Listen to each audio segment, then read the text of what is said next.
Jour 1. Commencement.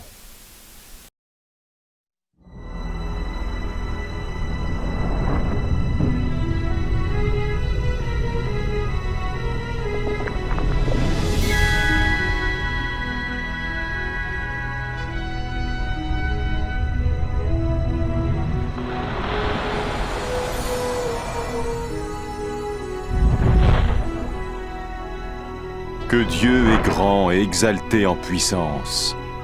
Il est plus majestueux que tout. Les cieux racontent sa grandeur, et l'étendue manifeste sa merveilleuse création.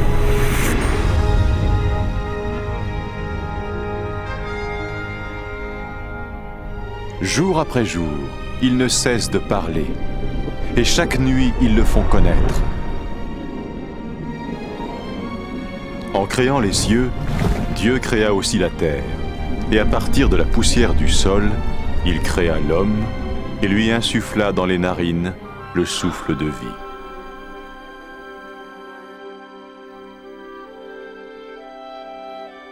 Le Dieu d'amour créa l'homme et la femme à sa ressemblance, pour qu'ils soient en relation avec lui. Ainsi, au commencement, il révérait et honorait Dieu, et il vivait en harmonie avec lui.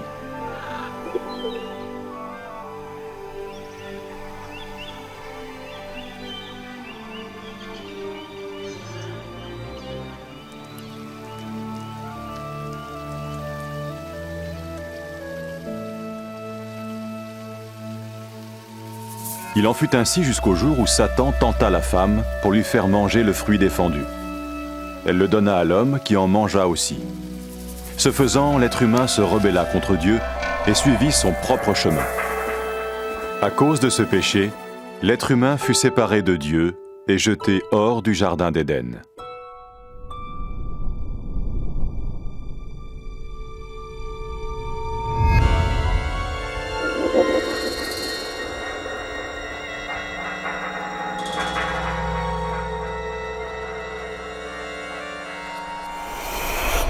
Mais Dieu aimait toujours l'être humain. Il n'avait jamais souhaité être séparé de sa création. Cependant, comment Dieu pourrait-il être saint et source de toute justice s'il ne jugeait pas l'être humain à cause de son péché? Dans son livre saint, Dieu révèle son plan pour sauver le monde de son jugement. Abraham fut l'un des premiers à découvrir ce plan.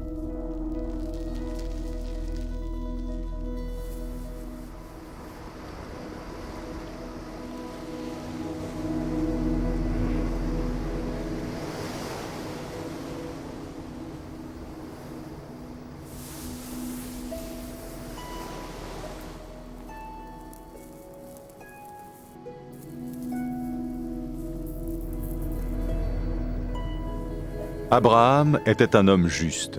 Dieu lui fit la promesse de le bénir et de rendre ses descendants aussi nombreux que le sable de la mer et que les étoiles du ciel.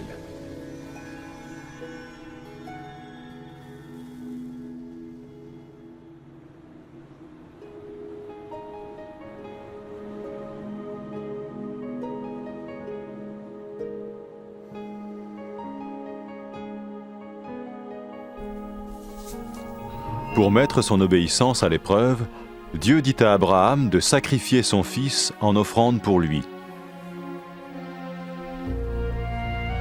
Abraham fit confiance à Dieu et chercha à lui obéir.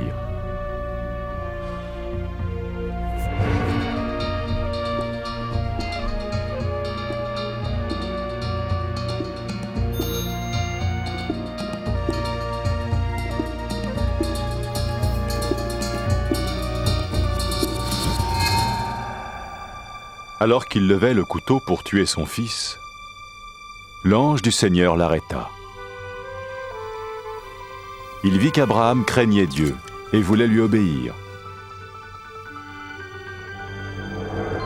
Puis Abraham vit un bélier retenu par les cornes dans un buisson, et il le sacrifia à la place de son fils en offrande à Dieu.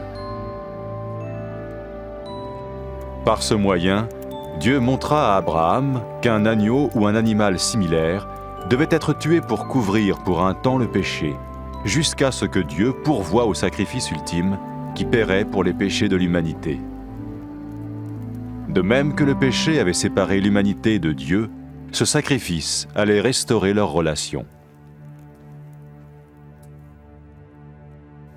Les Saintes Écritures parlent de celui qui allait venir pour être le sacrifice ultime pour les péchés du monde. Tout comme le bélier avait pris la place du fils d'Abraham, ainsi il allait prendre la place de l'homme pour que celui-ci puisse être pardonné. Certains parlent de cette personne comme du Messie, celui qui viendrait pour réconcilier une fois pour toutes le monde avec Dieu.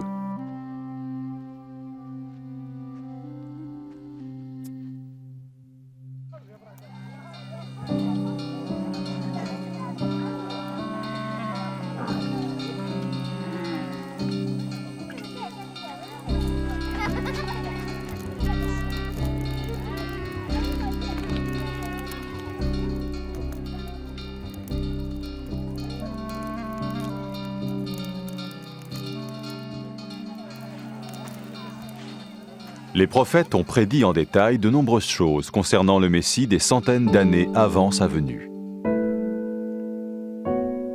Le prophète Ésaïe a prédit qu'il naîtrait de façon miraculeuse. Une vierge attendrait un enfant qu'on appellerait spirituellement parlant le Fils de Dieu. Le prophète Michée a prédit que le Messie naîtrait à Bethléem, tandis que le prophète Zacharie a dit à l'avance qu'il ferait son entrée dans Jérusalem sur un âne, et que Judas, l'un de ceux qui le suivaient, le trahirait.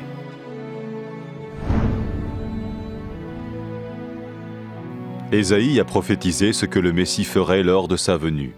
« L'Éternel m'a oint pour porter la bonne nouvelle aux malheureux, pour guérir les cœurs brisés, pour proclamer aux captifs la liberté et annoncer que le temps vient où l'Éternel va sauver son peuple. »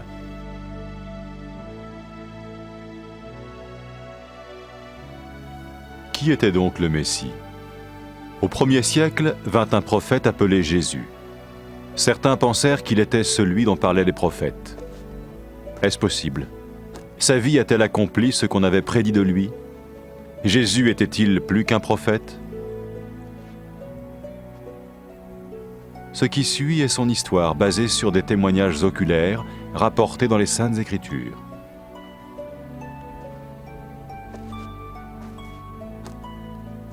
Un acteur joue le rôle de Jésus, et bien qu'aucun acteur ne soit digne d'un tel rôle, ce film a été tourné ainsi afin que nous puissions comprendre et bénéficier de la vie de Jésus.